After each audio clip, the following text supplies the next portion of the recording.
Plano ko sanang pumunta ng mall kanina para mag-coffee doon sa pinakapaborito kong coffee shop.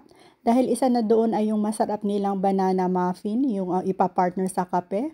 Pero nung nakita ko na meron pala akong overripe banana, bakit hindi na lang pala gumawa? At dito na lang sa bahay magkakape. Umpisahan na natin ang paggawa ng muffin. So meron tayong dalawang ripe banana dito. So yung overripe banana ang mas masarap at mabango at nakakapagpa-moist po ng ating muffin.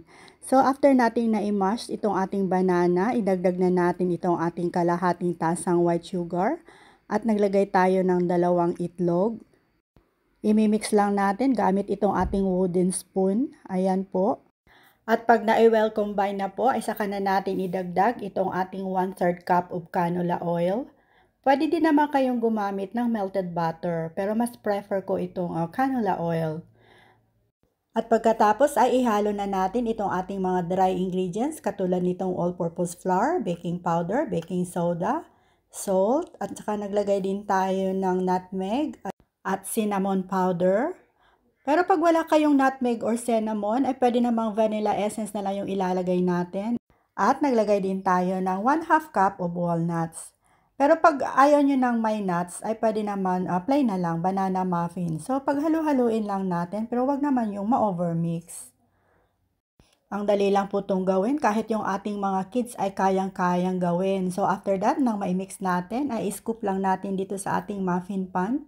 So mga about 12 pieces po yung magagawa natin dito.